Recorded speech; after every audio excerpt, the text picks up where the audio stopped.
बिस्मिल्लाहिर्रहमानिर्रहीम। Welcome students, उम्मीद करता हूँ आप सब खैरियत से होंगे। बच्चों, आज हम चैप्टर 3 डायनेमिक्स के तमाम न्यूमेरिकल प्रॉब्लम को सॉल्व करेंगे। हमारे पास बेटा पहला न्यूमेरिकल है। 10 kg block is placed on a smooth horizontal surface. A horizontal force of 5 newton is applied to the block. Find the acceleration produce in a block. बेटा इसके दो पोर्शन है। पहले पोर्शन में आपने एक्सेलरेशन फाइंड आउट करनी है और दूसरे पोर्शन में velocity of the block after 5 second को आपने फाइंड आउट करना है। सबसे पहले बेटा पहला पोर्शन ये हॉरिजॉन्टल सरफेस है, उसके ऊपर ब्लॉक है, उसके ऊपर जब आपने फोर्स लगाई तो बेटा उसके अंदर एक्सेलरेशन प्रोड्यूस हुई। गिवन में बेटा आपको बताया गया कि मास जो है वो 10 kg है, फोर्स जो है वो 5 न्यूटन है। एक्सेलरेशन आपने फाइंड आउट करनी है। फार्मूला बेटा हम यूज करेंगे F is equal to M A. यहाँ से बेटा अगर ए की वैल्यू निकालना चाहें तो बेटा एम इधर आके डिवाइड हो जाएगा, तो बेटा ए इज इक्वल टू बन जाएगा एफ डिवाइडेड बाय एम। और यहाँ से बेटा एक्सेलरेशन आएगी हमारे पास 0.5 metre per second square. Next part में बेटा आपने क्या करना है, एक्सेलरेशन जो अभी आपने फाइंड आउट की है 0.5 metre per second square, time आपको बताया गया दूसरे पार्ट में 5 सेकेंड के बाद आपने इसकी वेलोसिटी फाइंड आउट करनी है। और इनिशियल वेलोसिटी जो है वो जीरो है, क्योंकि बेटा जब फोर्स नहीं लगा रहे थे तो बेटा ये ब्लॉक मूव नहीं कर रहा था, तो वी आई या यू जो है हमारे पास वो जीरो है। और फाइंड आउट करनी है फाइनल वेलोसिटी, तो फार्मूला यूज करेंगे V F is equal to V I plus A T. इसको हम ऐसे भी लिख सकते हैं v is equal to U plus A T. यहाँ पर u जो है इनिशियल वेलोसिटी को शो कर रहा है और v जो है वो फाइनल वेलोसिटी को शो कर रहा है। u बेटा जीरो था, a था बेटा हमारे पास 0.5 और t बेटा 5। जब ये मल्टीप्लाई होगा तो फाइनल वेलोसिटी हमारे पास आएगी 2.5 मीटर पर सेकेंड, और यही हमारे पास रिक्वायर्ड आंसर था। नेक्स्ट है बेटा हमारे पास second numerical. The mass of a person is 80 kg। What will be the weight on the earth? What will be the weight on the moon? The value of acceleration due to gravity on the moon is 1.6 metre per second square. आपको कहा जा रहा है एक शख्स जिसका मास 80 kg है, उसका आपने वेट फाइंड आउट करना है अर्थ के ऊपर और मून के ऊपर। अर्थ की जो बेटा ग्रेविटेशनल एक्सेलरेशन होती है वो होती है 10 metre per second square according to your book. और मून की जो होती है बेटा वो है 1.6 metre per second square. Given data में आपको मास गिवन है, ग्रेविटेशनल एक्सेलरेशन गिवन है अर्थ की भी मून की भी। फाइंड आउट करना है weight on earth and moon. Formula use करेंगे W is equal to M G. पहले अर्थ के ऊपर लगाएंगे वेट, एम मास जो है वो 80 है और ग्रेविटेशनल एक्सेलरेशन बेटा अर्थ की 10 है, तो बेटा ये हो जाएगा 800 न्यूटन ऑन अर्थ। और वेट ऑन मून निकालने के लिए मास को मल्टीप्लाई करेंगे 1.6 से और ये हो जाएगा बेटा 128 न्यूटन। नेक्स्ट है बेटा हमारे पास third numerical. What force is required to increase the velocity of an 80 kg car from 10 metre per second to 30 metre per second in 10 second. मतलब आपने बेटा एक गाड़ी है जिसका मास जो है हमारे पास 800 kg है, उसकी स्पीड 10 मीटर पर सेकेंड से 30 मीटर पर सेकेंड करनी है और 10 सेकेंड के अंदर। गिवन डाटा में आपको मास गिवन है, इनिशियल वेलोसिटी गिवन है उसकी बेटा 10 metre per second, final velocity given है 30 मीटर पर सेकेंड और टाइम आपको दिया गया 10 सेकेंड। फाइंड करनी है आपने फोर्स को। फोर्स का फार्मूला होता है बेटा F is equal to M A, लेकिन यहाँ पर एक्सेलरेशन हमें गिवन नहीं है तो पहले एक्सेलरेशन निकालेंगे। A is equal to V F minus V I divided by T, या फिर A is equal to V minus U divided by T. और बेटा यहाँ पर जो वैल्यूज पुट करेंगे, फाइनल वेलोसिटी थी 30, इनिशियल वेलोसिटी थी 10, टाइम था बेटा t, तो बेटा एक्सेलरेशन आई 2 मीटर पर सेकंड स्क्वायर। और बेटा फिर ये वाली वैल्यूज जो है फार्मूले में यूज करेंगे F is equal to M A में। मास गिवन था 800 kg, एक्सेलरेशन 2, तो बेटा हमें 1600 न्यूटन फोर्स रिक्वायर्ड होगी इसकी स्पीड को बढ़ाने के लिए। नेक्स्ट है बेटा fourth numerical. A 5 gram bullet is fired by a gun. The bullet move with the velocity of 300 metre per second if the mass of the gun is 10 kg। Find the recoil speed of gun. आपको कहा जा रहा है बेटा कि एक gun जो है वो बुलेट को जब फायर करेगी, जब बुलेट बेटा आगे की तरफ जाएगी तो गन जो है वो पीछे की तरफ हल्का सा मूव करती है, जिसे हम रिकॉइल के नाम से जानते हैं। तो आपने वो रिकॉइल स्पीड इसकी फाइंड आउट करनी है। लेकिन बेटा एक चीज आपको याद रखनी चाहिए, यहाँ पर जब बुलेट फायर नहीं होगी तो बेटा बुलेट और गन दोनों रेस्ट पर होंगे, तो हम कहेंगे इनिशियल मोमेंटम जो है वो जीरो है और फाइनल मोमेंटम बुलेट का भी एग्जिस्ट करता है। ये एम बी का मतलब है mass of bullet, velocity of bullet plus mass of gun, velocity of gun. यहाँ पर बेटा आपको गिवन डाटा के अंदर एम बी भी गिवन है, मास ऑफ बुलेट भी गिवन है जिसको हम केजी में कन्वर्ट करेंगे, वेलोसिटी ऑफ बुलेट भी गिवन है जिसको हम मीटर पर सेकंड में लिखेंगे, और मास ऑफ गन भी बेटा हमारे पास गिवन है 10 kg। तीनों वैल्यूज को बेटा इस फार्मूले में पुट करेंगे। वी जी जो है यानी वेलोसिटी ऑफ गन हमने फाइंड आउट करनी है, और जैसे ही बेटा हम वैल्यूज पुट करेंगे हमारे पास आंसर आएगा वी जी यानी velocity of gun is equal to -0.15 metre per second.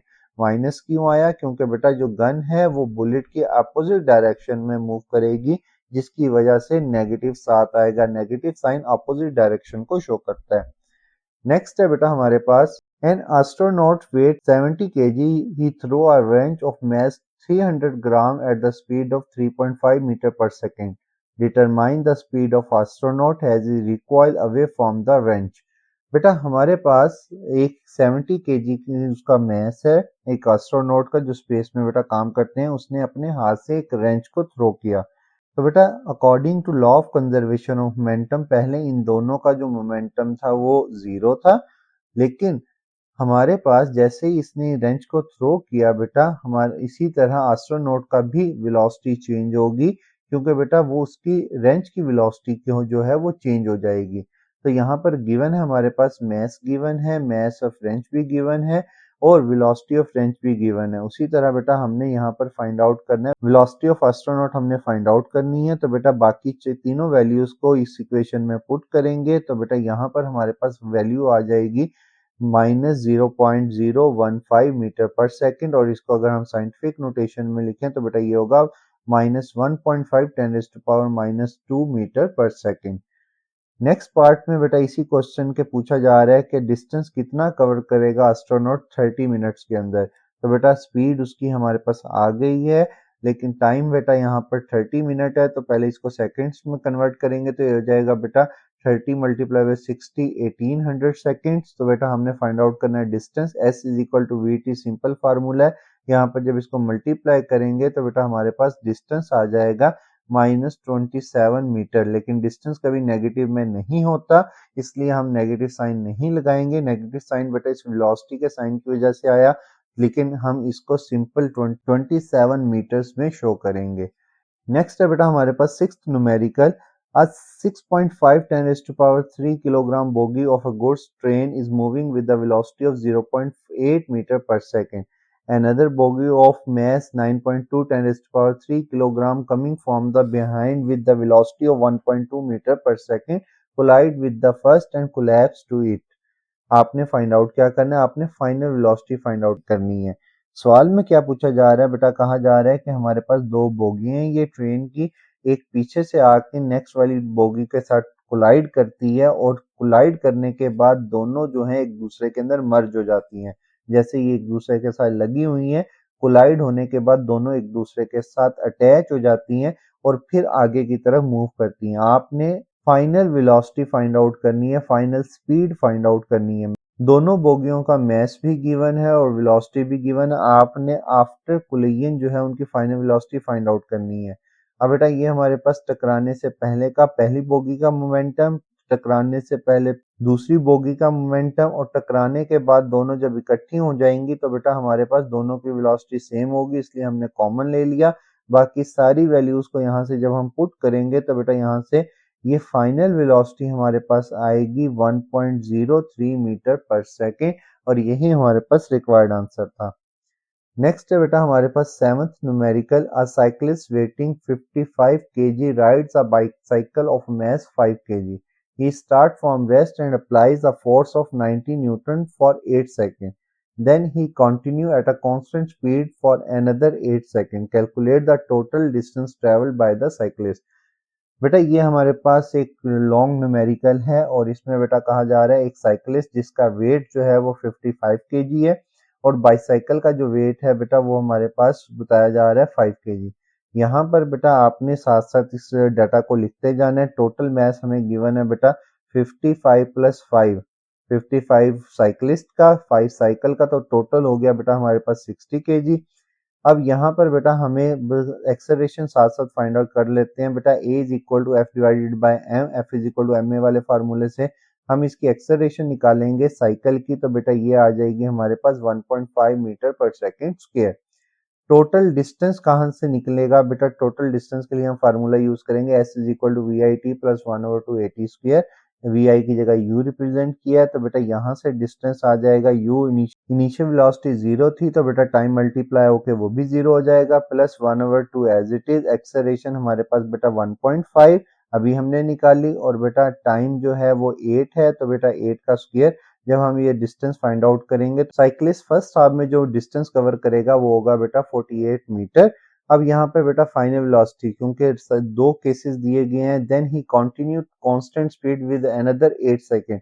अब बेटा दोबारा से उसने फाइनल स्पीड में हमने जाना है, तो बेटा हम अब फार्मूला यूज करेंगे vf is equal to V I plus 80।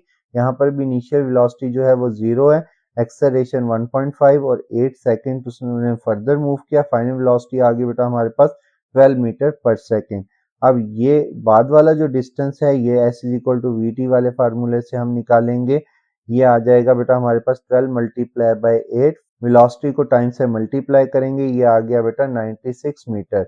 मतलब दो केसेस थे, पहले बेटा साइक्लिस्ट जो है वो 90 न्यूटन फोर्स लगाया था 8 सेकंड के लिए, और फिर बेटा साइक्लिस्ट ने कॉन्टिन्यूस स्पीड से मूव किया था और बेटा 8 सेकंड फर्दर मूव किया था। तो पहले तो बेटा 48 मीटर डिस्टेंस कवर हुआ था, दूसरा बेटा उसने कवर किया 96 मीटर। दोनों को जब ऐड करेंगे तो बेटा हमारे पास टोटल आ जाएगा 144 मीटर, और यही हमारे पास रिक्वायर्ड आंसर था।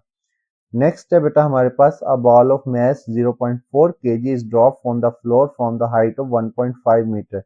The ball rebounds straight upward to the height of 0.8 meter. What is the magnitude and direction of impulse applied to the ball by the floor? जैसे ही बॉल को बेटा हमने फ्लोर पे फेंका, बॉल जो है वो दोबारा वापस डायरेक्शन में मूव की। जैसे हम ये टेनिस बॉल को फेंकते हैं तो बॉल दोबारा से ऊपर आती है। आपको कहा जा रहा है मैग्नीट्यूड और डायरेक्शन आपने फाइंड आउट करनी है रीबाउंड की। यहाँ पर बेटा मैस हमारे पास गिवन है, इनिशियल हाइट गिवन है 1.8 और रीबाउंड हाइट भी गिवन है 0.8। आपने इंपल्स फाइंड आउट करना है। इंपल्स को आपकी बुक में आई से भी रिप्रेजेंट कर सकते हैं और यहाँ पर जे से भी रिप्रेजेंट कर सकते हैं, इसमें कोई प्रॉब्लम नहीं है, इससे कंफ्यूज नहीं होना।